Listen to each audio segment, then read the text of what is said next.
In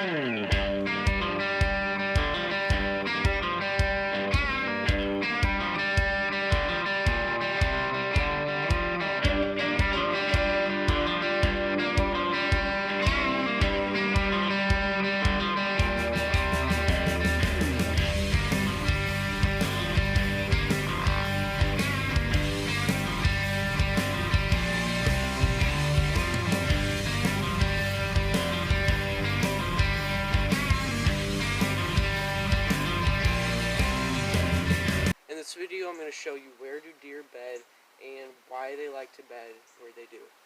So I just came across this fresh bed 2 or 3 days ago. I spooked the doe up that was in this bed over by the food plot a couple 100 yards away. And then I came back in here in the back bedding area and found her bed. And so you can see there's still fresh hair.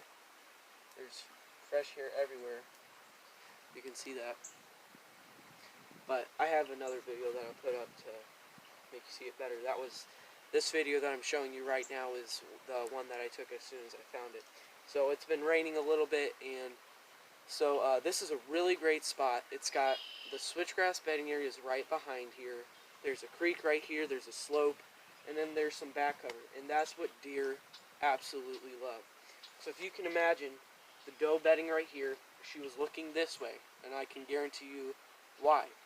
She's got backside cover, which is what bucks love and what deer love. It could have been a buck. I don't know. Maybe it was a buck with a shed antler.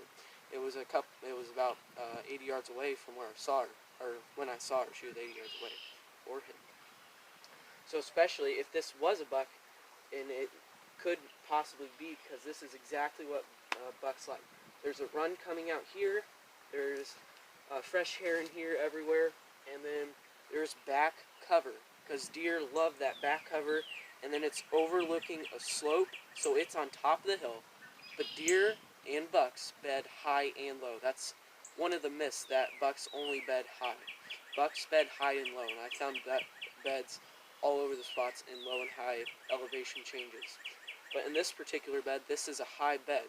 It's overlooking a little slope right here, and it can see most of its surroundings.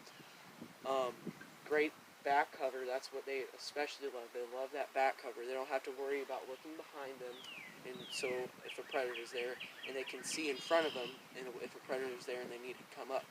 And so there's switchgrass over here that might have even brought in some thermals and some wind breakage too.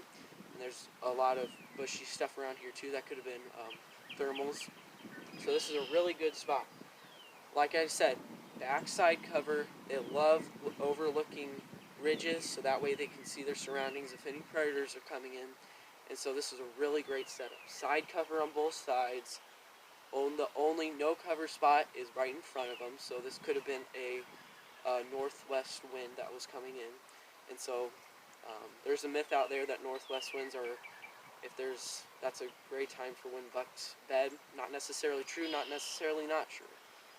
They have to bed every day of the year, no matter what the wind is doing. So, really cool spot. Actually saw that doe again or if it was a doe or a buck, I'm just going to call it a doe for now. Actually saw that same night after I checked the trail cameras. And so this is a really cool spot right next to the artificial bedding area. And so just because they're not bedding in here is fine. They're still bedding over here. This is still a bedding area. There's a fresh bed right here, and so there's a run that goes out here. And so that's really cool to find. And if you're ever looking for where buck's bedding, it's either in those really low places or those really high places, and especially right here. Really high place, overlooking, and especially where there's no front cover, but there is side cover and back cover. That's what deer absolutely need. They need that side cover, and they need that back cover too. So I hope that helps you if you're trying to find a bedding area, and I hope it helps you look for if you're looking for sheds or bedding areas in general.